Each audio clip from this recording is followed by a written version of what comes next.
New York এখন কুকুরের উৎসবে মেতেছে। শুরু হয়েছে ১৫০তম ওয়েস্টমিনিস্টার ক্যানেল ক্লাব ডগ শো। গত শনিবার শুরু হওয়া এই শোতে অংশ নিচ্ছে ২৫০০-এরও বেশি কুকুর। তাদের কারো লোম কোঁকড়ানো, কারো বা মসৃণ। বিশ্বের নানা প্রান্ত থেকে এই শো দেখতে এবং অংশ নিতে ছুটে আসেন পশুপ্রেমীরা। র্যাম্পে নানা রকম সাজে সজ্জিত কুকুরদের হাঁকিয়ে দর্শকদের মুগ্ধ করেন মালিকরা। নিউ ইয়র্কের ওয়েস্টমিনস্টার ক্যানেল ক্লাব ডগ শোয় বসেছে কুকুরের মেলা।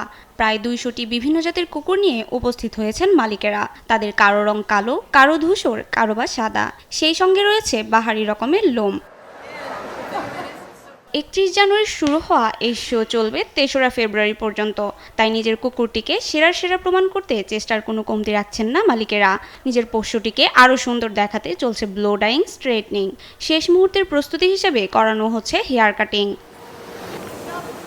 পদ্মা সেতু, মেট্রো রেল এবং এলিভেটেড এক্সপ্রেসওয়ে নির্মাণের গর্বিত অংশীদার বসুন্ধরা সিমেন্ট। এতে কোনো বিরক্তি নেই কুকুরদের। টেবিলের উপর শান্ত হয়ে বসে সবকিছু উপভোগ করছে তারা।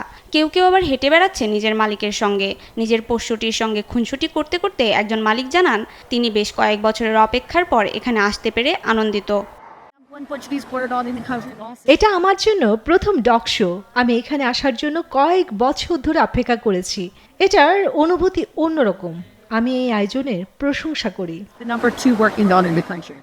ক্যানেল ক্লাব প্রতি বছর আমন্ত্রণ জানায় আলাদা আলাদা জাতের 5টি সেরা কুকুরকে, যারা বিশ্বের নানা প্রান্ত থেকে যোগ দিয়ে শোভা বাড়ায় এই আয়োজনের।